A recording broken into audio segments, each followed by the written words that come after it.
2장 자연스러운 흐름에 집중하라. 첫째 열쇠. 내 안에 자연스럽게 흐르는 성령의 음성을 받기 위해 마음의 주파수를 맞춰야 한다. 마음속에 들리는 하나님의 음성을 명확하게 분별하기 위해 먼저 할 일은 하나님의 음성이 무엇처럼 들리는지 확실히 정하는 것이다. 우리 하나님은 그분의 생각과 뜻을 우리에게 알리기를 간절히 바라시는 소통의 하나님이시다. 하나님은 이 땅의 삶을 지배하는 법들을 가르치고 또 그 법들을 준행하거나 위반했을 때 나타나는 결과들을 본보기로 보여주시고자 우리에게 로고스, 곧 기록된 말씀을 주셨다. 하나님은 영적으로 교제하는 친구들과 조언자들의 권고를 통해서도 말씀하신다. 환경을 사용하여 우리를 하나님이 원하시는 곳으로 인도하기도 하신다. 이 모든 것이 하나님께서 하나님의 뜻을 사람에게 전달하시는 중요한 수단들이다. 그런데 하나님의 자녀들에게는 또 다른 소통의 길이 활짝 열려 있다. 그들은 성경에 등장하는 사람들처럼 하나님의 말씀이 내게 임했다는 것을 알 수 있다. 우리는 하나님의 음성을 들을 수 있다. 그 음성은 반드시 귀로 들을 수 있는 것은 아니지만 그렇다고 명백하게 들을 수 없는 것도 아니다. 많은 그리스도인이 우리 주님과 이런 종류의 소통을 하기를 갈망한다. 그러나 어떤 이들은 오늘날의 우리는 하나님과 이렇게 소통할 수 없다고 못을 박는다. 그들은 성경에 등장하는 인물들이 오늘의 우리와는 전혀 다르게 하나님의 특별한 사랑과 은혜를 받은 이들이었을 뿐 하나님께서 이 교회의 시대에는 신자들에게 개인적으로 말씀하지 않기로 하셨다고 주장한다. 우리는 그 말을 그대로 믿어서 하나님께서 우리를 창조하시고 구속하신 목적인 하나님과의 달콤한 교제를 도둑맞았다. 엘리야 선지자는 하나님의 말씀이 임한 사람이었다. 그러나 야고보서 5장 17절은 그가 우리와 똑같은 본성을 지닌 사람이었다고 분명히 밝힌다. 하나님은 인간을 편애하지 않으신다. 나는 하나님의 모든 자녀가 아담과 하와가 에덴에서 누리고 모세가 회막에서 경험한 것과 똑같은 하나님과의 교제를 체험할 수 있다고 믿는다. 예수님은 내 양은 내 음성을 들으며 요한복음 10장 27절 라고 선언하셨다. 나는 이 말씀이 진리라고 믿는다. 예수님은 항상 양떼에게 말씀하시며 양떼는 그 음성을 듣는다. 불행히도 우리 문화가 우리 사고에 너무 많은 영향을 주어서 종종 우리는 우리의 목자께서 말씀하고 계시다는 것을 깨닫지 못한다. 현대 서구 문명은 너무도 합리적이고 인간 중심적이고 과학적이라 영적인 것들이 가시적인 세계에 비집고 들어올 만한 틈을 남겨놓지 않았다. 그러나 미친 듯이 날뛰는 생각들을 잔잔하게 가라앉히고 조용히 인내하며 기다리면 우리는 분명 방금 멋진 생각이 떠올랐어. 또는 그래, 응답이 왔어. 라고 탄성을 지르게 될 것이다. 그러나 인간이 우주의 중심과 모든 지식의 원천이 되면 나가 모든 생각의 원조가 될 것이다. 하나님의 음성은 자연스러움으로 온다. 나는 약간의 교육과 훈련만으로도 성인의 세련됨에서 한 발짝 물러나는 것만으로도 하나님 음성을 듣고 아는 것뿐만 아니라 하나님과 친밀한 교제를 나누며 양방향의 대화를 하는 것이 가능해진다는 사실을 나 자신의 삶과 내가 가르치는 다른 사람들의 삶 속에서 분명히 체험하고 또 목격했다.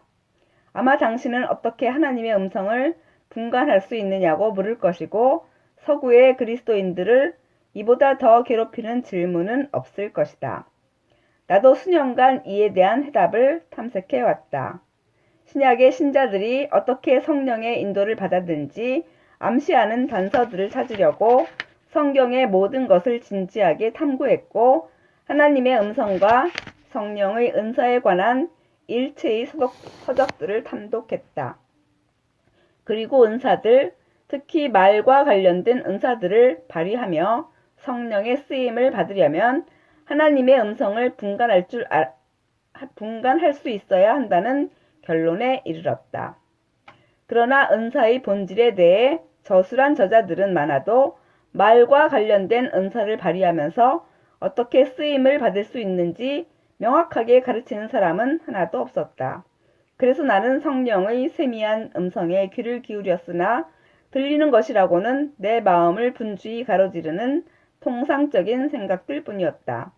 나는 종종 절망의 한가운데서 하나님 어디 계십니까? 라고 부르짖곤 했다. 그렇게 탐색하며 공부하던 어떤 해에 마침내 성령께서 내 마음에 진리를 계시하셨다. 성령께서는 하나님의 음성이란 내 마음에 자연스럽게 떠오르는 생각으로 감지된다고 알려주셨다.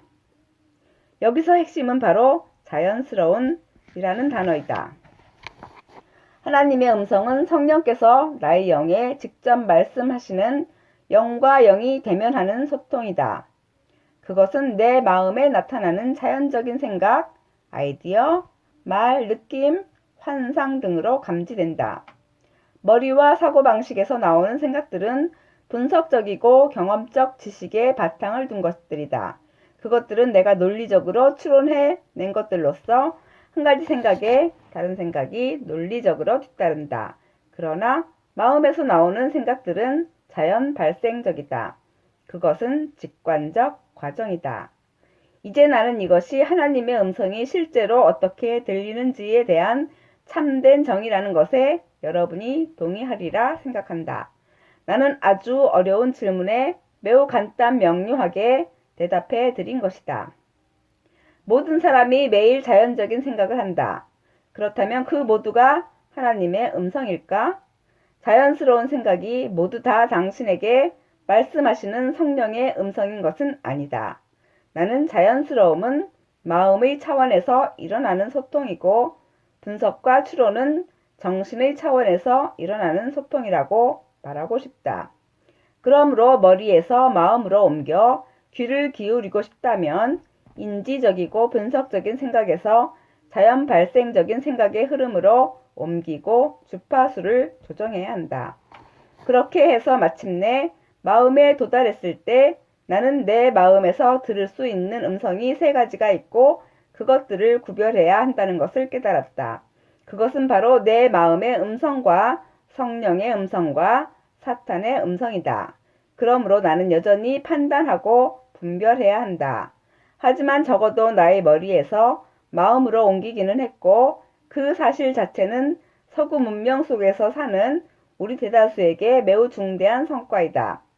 이러한 자연스러운 생각의 흐름을 구별하는 것에 관해서는 뒤에서 깊이 논의할 것이다.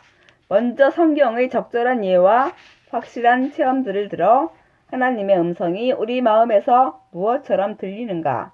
라는 질문에 관하여 앞에서 내린 정의를 뒷받침하고자 한다. 기도는 우연한 접촉이다. 간구에 해당하는 히브리어 파가에는 우연한 접촉 혹은 우발적 만남이라는 문자적 의미가 있다. 창세기 28장 11절은 이 단어가 문자적 의미 그대로 사용된 예이다.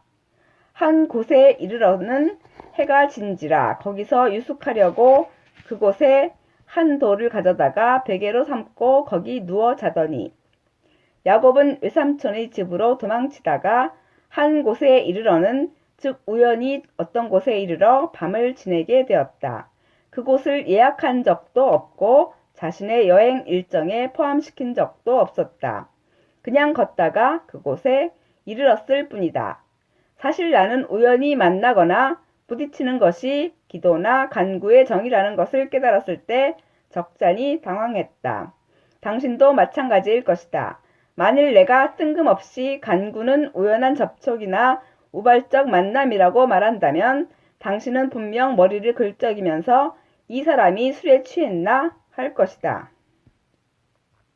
어떻게 기도나 간구가 우연한 접촉이나 우발적 만남이라는 것인가?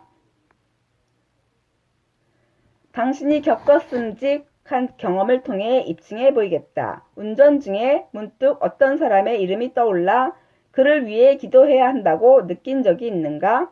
누구나 한 번쯤은 그런 적이 있을 것이다. 당신은 그 순간에 그 사람을 생각하고 있지 않았는데 그 생각이 어딘가에서 불쑥 당신 마음으로 들어온 것이다. 그러나 당신은 그것을 하나님께서 그 사람을 위해 기도하라고 재촉하시는 것으로 받아들였다. 그것이 바로 간구라는 것이다. 그것이 바로 파가이다.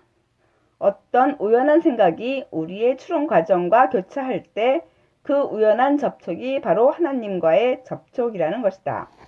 하나님께서 우리 마음에 조용히 그리고 틀림없이 말씀하고 계신 것이다. 이런 것들이 하나님의 음성이다.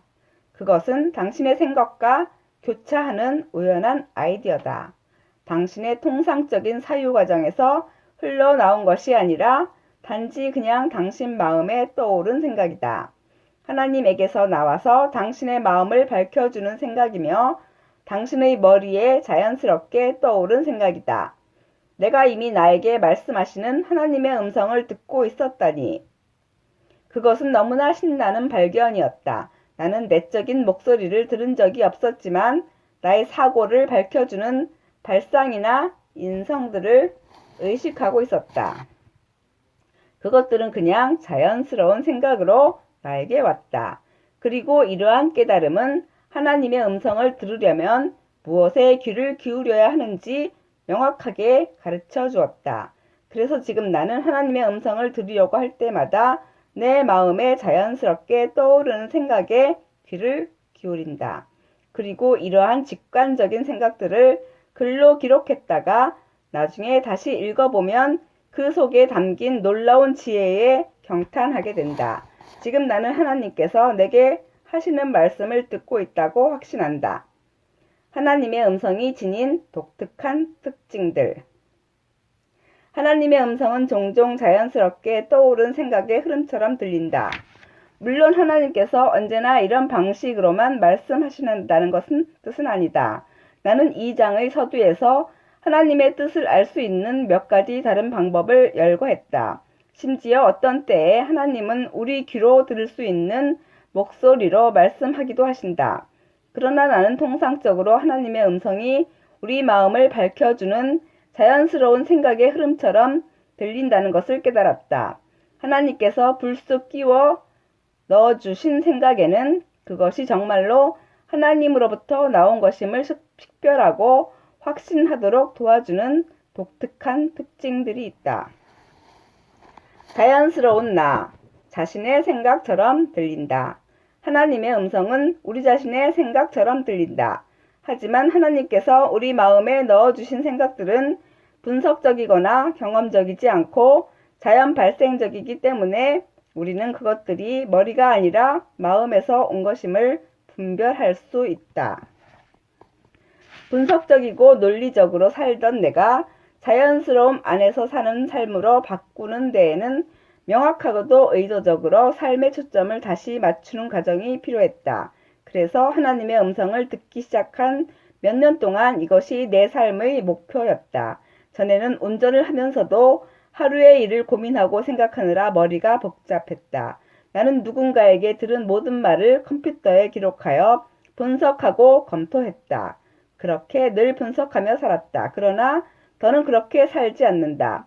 이제는 운전할 때 하나님을 예배한다. 예수님과 사랑을 나누고 그분께 사랑의 노래를 불러드리며 예수님이 내 마음의 자연스러운 생각으로 응답하시기를 기다린다.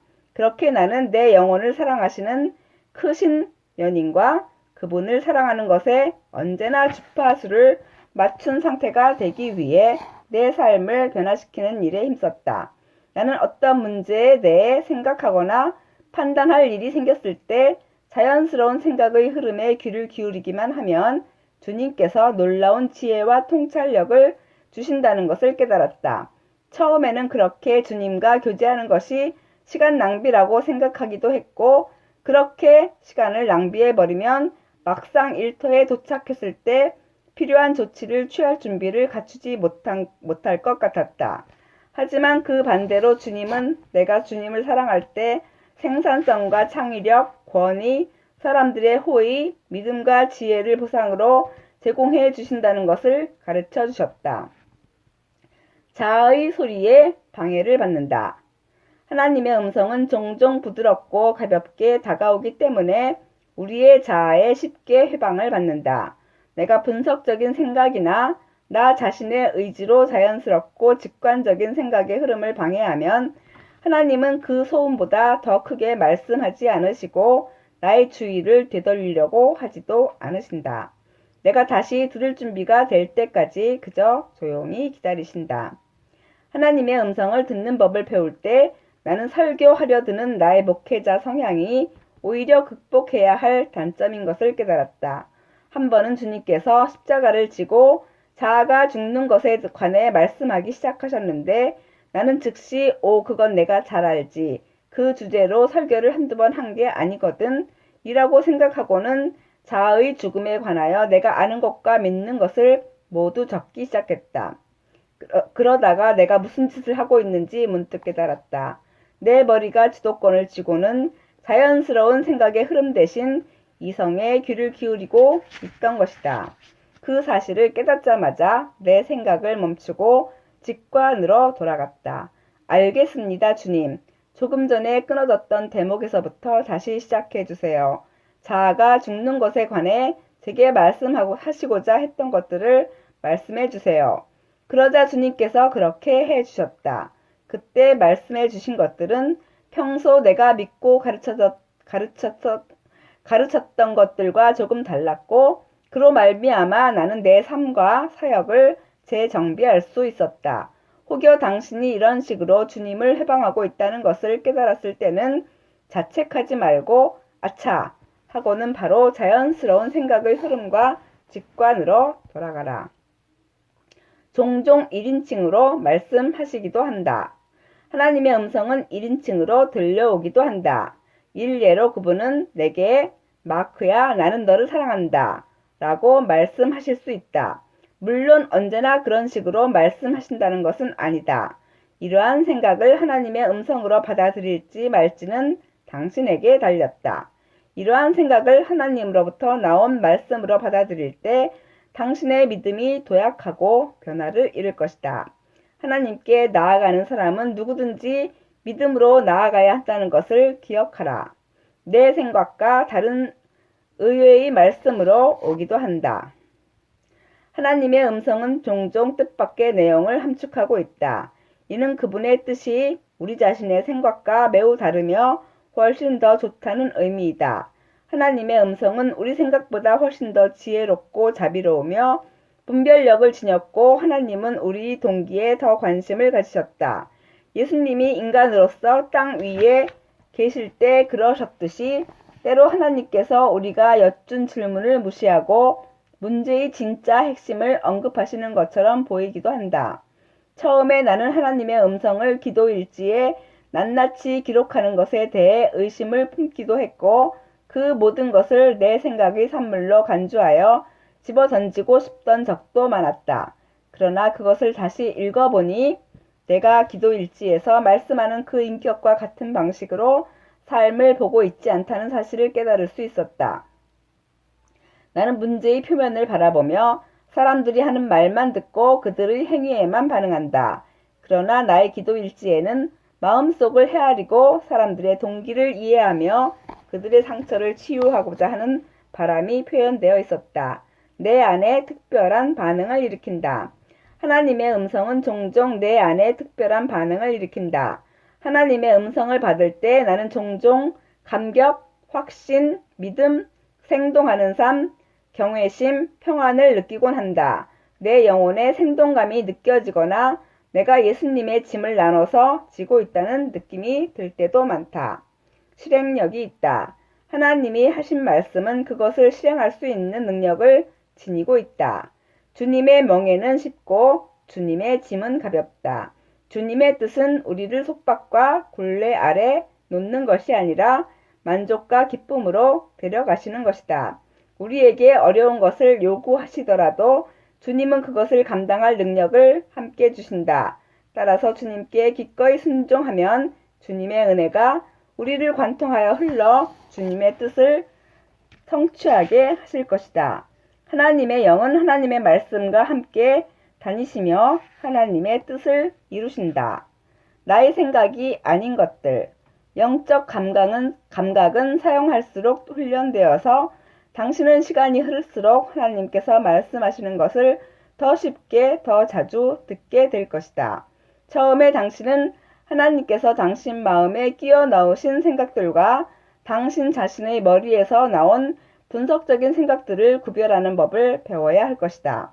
내 추측으로 당신이 이미 하나님께서 당신의 머리에 끼워 넣어주신 생각들을 체험했을 것 같다. 일례로 어려운 문제로 고심하고 있는데 상상하지 못한 창의적인 해결책이 갑자기 떠오른 적이 있는가?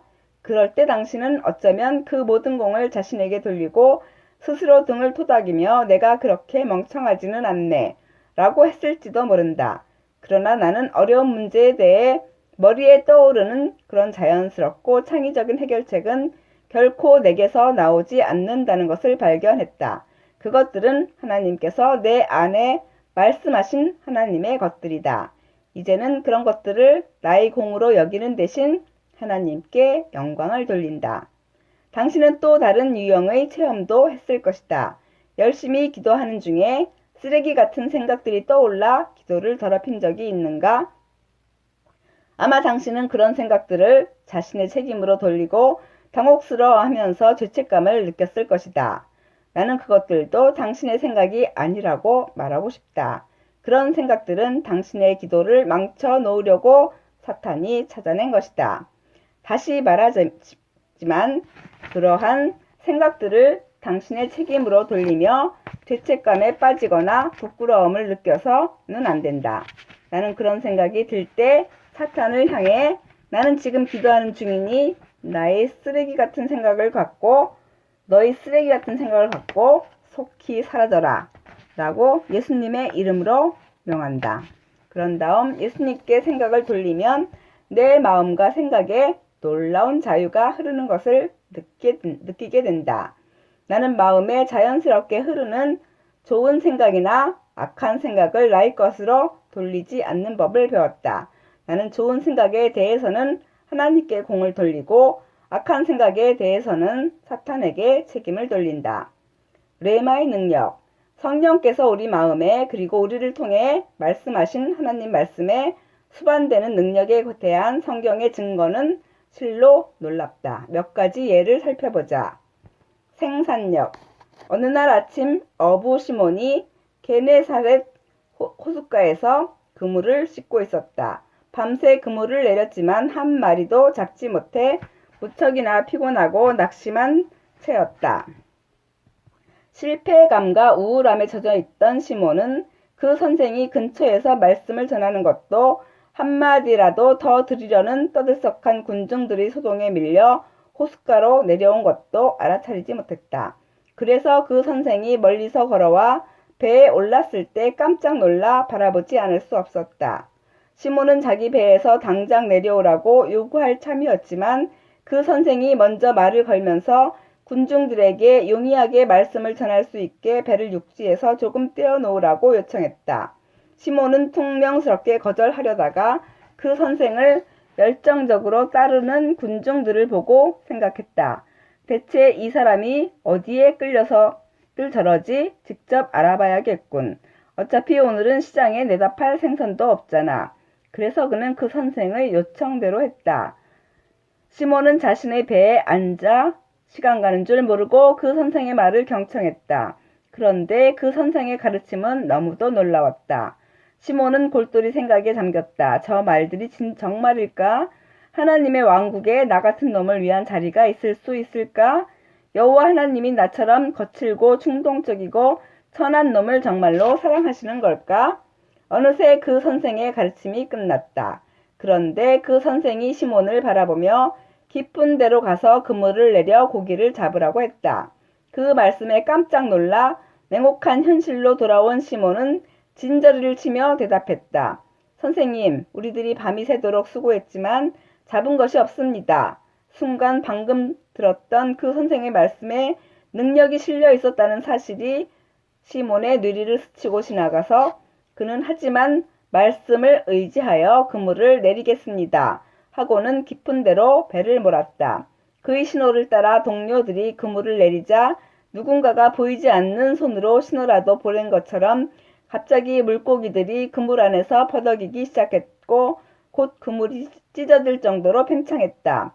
그들은 미친 듯이 소동을 피우며 다른 배의 어부들에게 도움을 청했고 배 두 척이 만선을 이루어 거의 물에 잠길 지경이 되었다. 무엇이 차이를 만든 것일까? 밤새도록 헛수고를 한 그들이 주체할 수 없을 만큼 많은 고기를 잡게 된 까닭이 무엇일까? 차이를 만든 것은 바로 레마였다. 나는 할 필요가 있다고 생각되는 일을 내가 생각한 때에, 내가 생각한 곳에서, 내가 생각한 방식으로 할 수 있다. 나는 내가 가진 에너지와 수단들을 완전히 고갈시키면서 열심히 일할 수 있다. 나는 하루를 시작할 때 나의 주의를 요구하는 과업들을 주목하고 그것들의 아우성을 만족시키기 위해 나 자신을 완전히 녹초로 만들 수 있다. 그러나 그렇게 일하고도 아무것도 이루지 못할 수가 있다. 혹은 나는 하루를 기도로 시작하며 하나님께서 레마로 주시는 지침, 즉 어디에 내 시간과 에너지를 쏟을 것인지 일러주시는 지침을 받을 수 있다. 그리고 그렇게 하루를 시작하면 죄와 생활에 들볶이는 데서 완전히 해방되어 평화롭게 하루를 걸을 수 있으며 나 자신이 주도권을 잡았을 때보다 훨씬 더 많은 것을 이룰 수 있다. 레마는 우리에게 어떤 일을 해야 할 적절한 타이밍과 장소를 알려준다. 레마는 우리에게 생산력을 제공한다. 생명력. 앞에서 우리는 관계 속에서 살지 율법 아래서 살지 결정해야 한다는 점을 살펴보았다. 율법 조항은 우리를 죽이지만 성령은 생명을 주신다. 예수님께서는 살리는 것은 영이니 내가 너희에게 이른 말은 영이요 생명이라.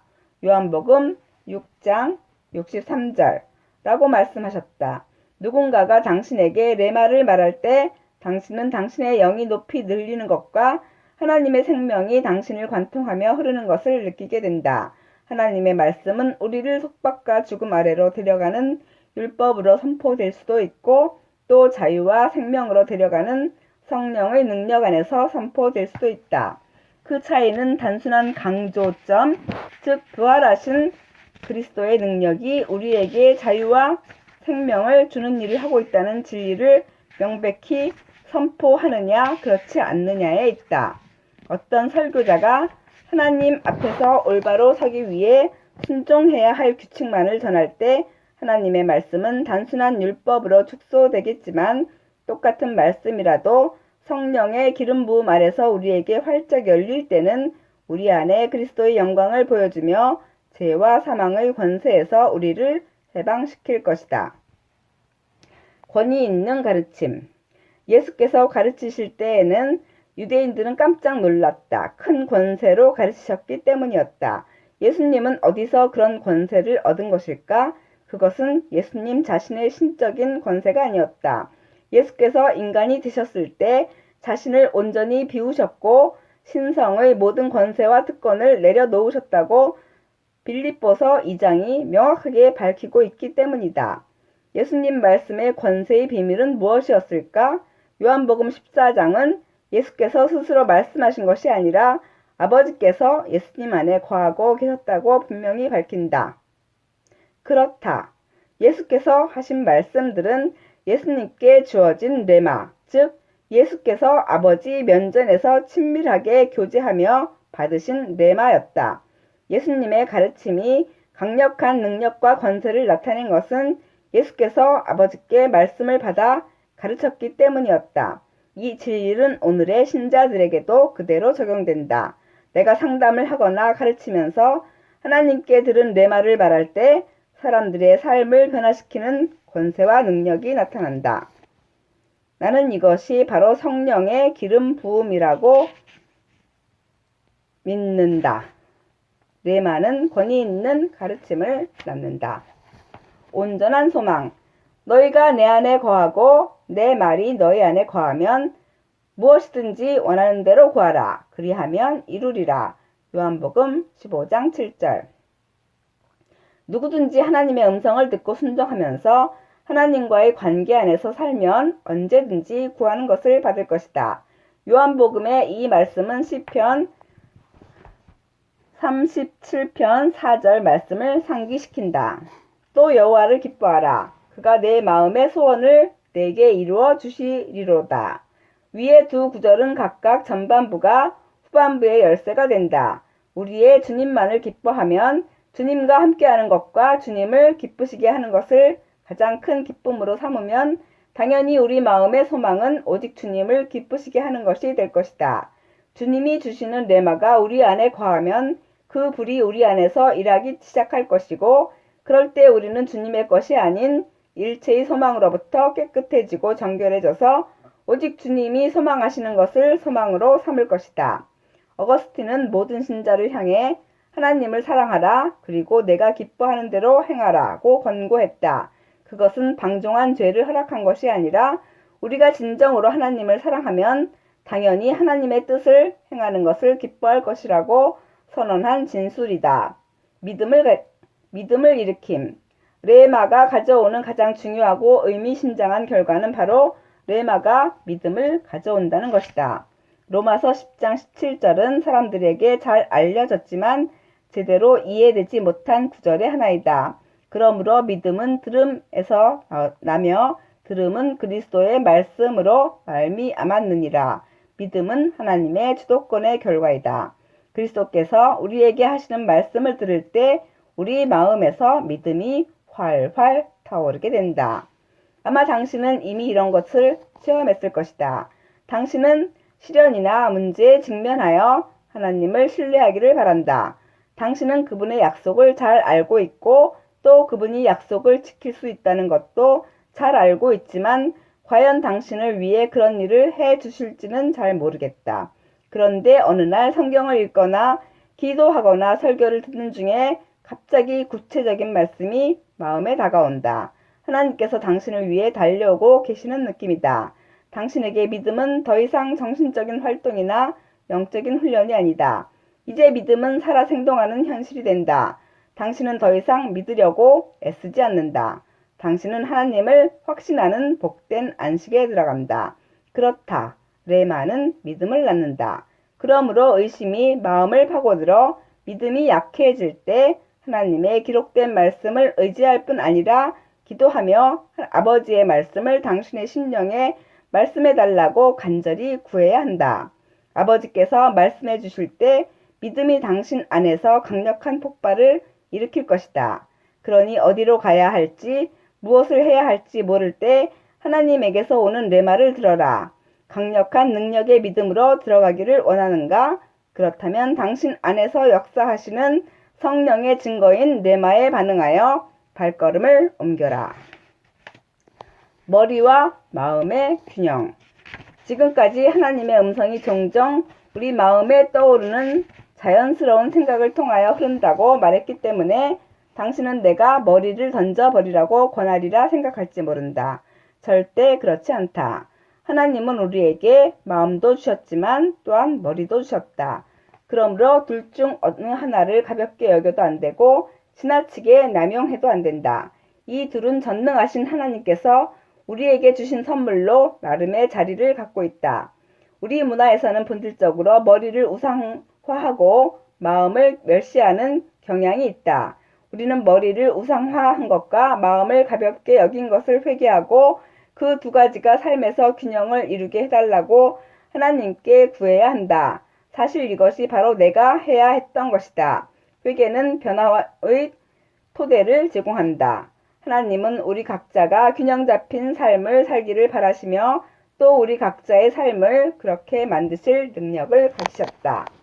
분석적인 접근과 직관적인 접근. 누가의 방법과 요한의 방법을 서로 비교함으로써 하나님의 보좌의 방에서 순전한 계시를 받기 위한 두 가지 상이한 접근 방법을 고찰해 보겠다. 누가는 천성적으로 분석적 경향이 강했던 것 같다. 누가는 자신이 어떻게 복음을 받았는지에 대해 다음과 같이 말했다. 그 모든 일을 근원부터 자세히 미루어 살핀 나도 차례대로 써보는 것이 좋은 줄 알았노니. 누가복음 1장 3절. 이 구절을 보면 누가는 직관적이고 마음을 작동시키는 사람이기보다 오히려 전적으로 분석적인 사람이었음을 암시한다. 그렇다 해도 누가의 기록은 순전한 계시의 보급이다. 요한은 완전히 다르게 접근했다. 요한은 천성적으로 신비적 성향이 강한 것 같이 보인다. 주일날에 내가 성령에 감동되어 내 뒤에서 나는 나팔소리 같은 큰 음성을 들으니 이르되 내가 보는 것을 두루마리에 써서. 계시록 1장 10절 11절. 이는 요한이 환상에 의해 직관적으로 하나님의 계시를 받았음을 나타낸다. 그러나 요한도 누가와 마찬가지로 순전한 계시를 받아 기록했고 그것이 오늘까지 이르고 있다. 그러므로 우리는 주님의 말씀을 듣기 위해 성령께 계시를 받는 방법이 적어도 두 가지가 있다고 말해야 한다. 누가의 방법은 분석적인 성향을 타고난 사람들의 마음을 사로잡을 것이고 직관적 성향이 강한 사람들은 요한의 방법에 더 매력을 느낄 것이다. 자신이 선호하는 것과 다른 방법을 받아들이고 존중하기는 결코 쉽지 않다. 아마도 분석적 성향이 강한 사람들은 직관적인 사람들에게 이제 그만 땅으로 내려와서 두 발로 땅을 디드세요. 그리고 개팍한 짓은 그 정도로 그치세요. 라고 말할 것이다. 반면 직관적인 사람들은 이제 그만 책에서 눈을 떼고 성령의 인도를 받으세요. 성령의 역사를 설명하려고 애쓰기보다 성령의 흐름을 따라가는 것이 어때요? 라고 말할 것이다. 그러나 우리는 하나님께서 이 두 가지 방법으로 순전한 계시를 허락하신다는 사실을 존중하는 법을 배워야 한다. 사실 나는 누가의 접근 방법을 따를 때 가장 편안하다. 나는 문제를 신중하고 철저하게 연구한 뒤 그 모든 것을 성령께서 원하시는 방법대로 종합해달라고 성령께 구한다. 그러나 하나님의 순전한 계시를 받으려면 나의 분석적 능력 이상의 것을 사용해야 한다는 것 또한 믿는다. 나는 그 과정에 직관과 자연스러움이 흘러 들어오도록 해야 하며 그렇지 않을 경우에는 나 자신의 분석적 추론의 산물을 만나는 것으로 끝나버린다는 것을 잘 알고 있다. 일례로 나는 설교 준비를 할 때 다른 생각이 들어오지 못하게 내 두뇌에 자물쇠를 채우고 성경을 연구하면서 설교 본문으로 정한 구절을 따라 개요를 잡곤 했다. 그리고 만약 자연스러운 생각이 불쑥 등장하면 그것들을 걷어차면서 저리 비켜! 지금 설교 준비를 하고 있잖아! 라고 말하곤 했다. 지금 돌이켜보면 당시 나는 하나님의 양떼를 먹이기 위해 준비하는 내게 지침을 주시려는 성령의 자연스러운 음성을 거부하고 있었다는 것을 깨닫게 된다. 지금은 설교를 준비하거나 책을 저술할 때 나의 분석적인 사유 과정에 직관이 흘러들어오게 허락하는 법을 배워서 알고 있으며 그렇게 함으로써 하나님의 순전한 음성과 더 완벽하게 소통하고 있다고 확신하고 있다. 경쟁이 아니라 섬김. 당신은 어느 쪽으로 더 쏠려 있는가? 잘 모르겠다면 하나님께 구하라. 하나님께서 당신을 어느 방향으로 데려가기 원하시는지 말씀해 주실 것이다. 만일 당신이 지나치게 분석적이라면 직관적인 면을 개발하기 시작하라고 알려주실지도 모르고 매우 직관적이라면 분석 능력을 키우라고 하실 수도 있다. 하루는 기도를 하다가 천성적으로 직관적 성향을 타고나지 않은 나 같은 사람을 시켜서 사람들에게 성령의 음성을 직관적으로 듣는 법에 대해 가르치게 하신 까닭이 무엇이냐고 다소 불평하듯이 주님께 여쭤보았다. 하나님, 왜 선천적으로 직관적 성향을 타고난 다른 사람들에게 이 일을 시키지 않으시나요? 하나님은 대답하셨다. 마크야, 분석적 성향이 강한 이 시대의 사람들에게 직관적으로 듣는 법을 가르치려면 선천적으로 분석적 성향을 갖고 있으면서도 직관으로 이동한 너 같은 사람이 그 일을 맡아야 하지 않겠니? 나는 나의 분석적 성향이 오히려 강점이 될 수 있음을 깨달았다. 물론 필연적인 결과로서 내가 가르치는 사람들 가운데 많은 이들이 특히 선천적으로 직관적이고 예지력 있는 사람들이 하나님의 음성을 분별하고 체험하는 일에 나를 능가할 텐데 그럼 나는 멋지군요. 필요할 때 나에게 그 은사 좀 빌려주시겠어요? 라고 반응할 것이다. 나는 우리가 그리스도의 몸 안에서 성경 경쟁 관계에 있지 않고 각자의 은사를 갖고 서로 섬겨야 한다는 사실이 기쁘다. 나는 가르침의 은사로 그들을 섬길 것이며 계시와 분별의 은사가 부족하다면 그들에게 빌릴 것이다. 그러면 하나님께서 그분의 교회에서 영광을 받으실 것이다. 이제 수많은 사람들의 백성들을 자유롭게 하는데 주된 수단이 되어 온 한 가지 원칙, 다른 부차적인 원칙들에 대해서는 뒤에서 논할 것이다. 에 대해 말함으로써 자연스러움의 주파수를 맞추는 것에 관한 이번 장을 마무리하겠다. 마음의 우상을 품고 기도하면 기도 응답이 왜곡된다. 이스라엘 족속 중에 그 우상을 마음에 들이며 죄악의 걸림돌을 자기 앞에 두고 선지자에게로 가는 모든 자에게 나 여호와가 그 우상의 수요대로 보응하리니. 에스겔 14장 4절. 이 말씀은 오늘날 수많은 그리스도인들이 저지르고 있다고 우려되는 부적절한 기도 방법에 관해 깜짝 놀랄 진리에 초점을 맞추고 있다. 기도로 하나님 앞에 나아갈 때 우리는 살아있는 희생 제물이 되어 우리 자신의 뜻을 온전히 내려놓고 기도 제목과 관련된 모든 것을 전적으로 하나님의 뜻에 맡겨야 한다. 만일 이러한 마음 자세를 갖지 못했다면 구체적인 기도 제목을 갖고 기도하기 전에 먼저 이러한 마음을 갖게 해달라고 하나님께 구해야 한다. 어떤 문제에 대한 해결책을 나름대로 미리 정해놓고 기도한다면 그것이 하나님이 보좌로부터 나오는 신호를 방해하여 하나님께서 우리가 나름대로 정한 해결책을 확증해 주신다고 착각하는 오류를 저지르게 된다.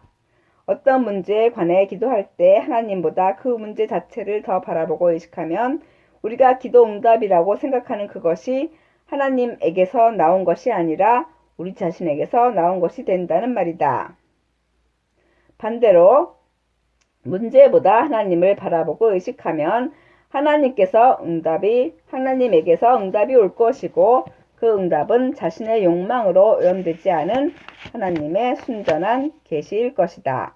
여기서 중요한 원칙은 내가 바라보는 것에서 직관적인 흐름이 나온다는 것이다. 우리는 우리 믿음을 시작하시고 온전케 하시는 바로 그분 예수님께 시선을 고정하라는 명령을 받았다.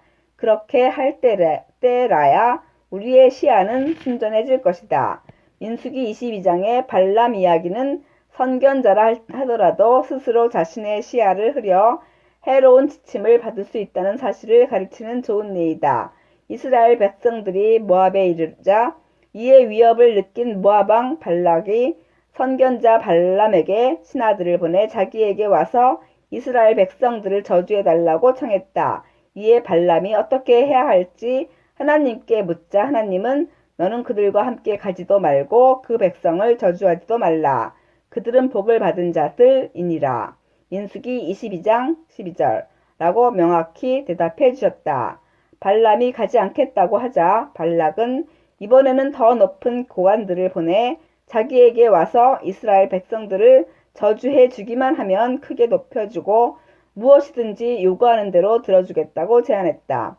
그러자 발람은 발락이 그 집에 가득한 은금을 내게 줄지라도 내가 능히 여호와 내 하나님의 말씀을 어겨 덜하거나 더하지 못하겠노라. 민수기 22장 18절 라고 대답했다. 이 대답을 통해 그의 마음에서 재물에 대한 탐심이 발동했다는 사실을 알아차릴 수 있다. 발람은 너희도 이 밤에 여기서 유숙하라. 여호와께서 내게 무슨 말씀을 더 하실는지 알아보리라. 민수기 22장 19절 라고 말했다. 발람은 다시 기도하며 하나님께 나아갔는데 이번에는 마음의 우상을 품고 나아갔다. 발락이 제안한 명예와 재물을 간절히 원했기 때문이었다. 예상할 수 있는 것처럼 하나님은 그의 마음에 우상이 있는 것을 보시고 발락에게 가도 좋다고 대답하셨지만 발람에게 진노하셨고 검을 든 사자를 보내 그의 길을 막으셨다. 민수기 22장 22절. 우리가 마음에 우상을 품고 하나님께 기도할 때 하나님께 긍정적인 대답을 얻을 수도 있지만 그것이 결국에는 우리를 파멸로 몰고 갈 것이다. 그러므로 우리는 기도할 때 우리의 시야가 정결한지 예수님을 우리의 문제나 기도 제목보다 훨씬 더 크신 분으로서 또렷하게 응시하고 있는지 확인하고 또 확인해야 한다. 오직 그럴 때라야 생명을 주는 순전한 응답을 받을 수 있을 것이기 때문이다. 로고스와 레마. 이 장의 결론으로 레마에 관해 잠깐 언급하도록 하겠다. 한국의 조용기 목사는 신약 성경의 저자들이 하나님께서 우리 마음에 들려주신 음성을 기술할 때 특별히 레마라는 단어를 사용했다고 말한다. 나는 신약 성경을 주의 깊게 연구한 뒤에 그의 견해에 동의하게 되었다. 이 문제를 깊이 탐구하기 원한다면 본서 뒤에 첨부한 부록을 참고하기 바란다. 나는 이러한 관점에서 앞으로 계속 하나님의 내적 음성을 레마라 칭할 것이다. 물론 그것은 레마의 한 가지 용례일 뿐이지만 아주 단순하게 그 개념을 요약할 수 있게 도움을 준다. 분석과 인식의 영역 밖으로 나와 영적 직관의 차원으로 들어가기 시작하는 것은 정말로 어려운 일이었다. 그러나 그러한 행보를 지속할수록 그 길은 점점 쉽고 편해졌고 이제는 그것이 나에게 거의 천성이 되었다. 하나님은 내 인생의 초점을 다시 맞추어 주셨다. 그분은 당신을 위해서도 그렇게 하실 것이다. 지금 이 순간 당신에게 권하고 싶은 것이 하나 있다. 잠시 책을 내려놓고 단 5분만 시간을 내어 이번 장에서 배운 것들을 실험해보기 바란다. 펜과 종이를 갖다 놓고 상상력을 활용하여 편안한 곳, 복음서에 나오는 어떤 곳에 예수님과 함께 있는 장면을 그려보라. 그리고 종이에 주님, 제가 배우고 있는 것에 관해 무엇을 말씀하시기 원하십니까? 라고 기록하라. 그런 다음 당신이 마음으로 그리고 있는 장면과 예수님께 마음의 눈을 집중하여 바라보고 자연스러운 생각의 흐름에 귀를 기울여라. 당신 마음에 흐르기 시작하는 생각들을 단순한 믿음으로 기록하라.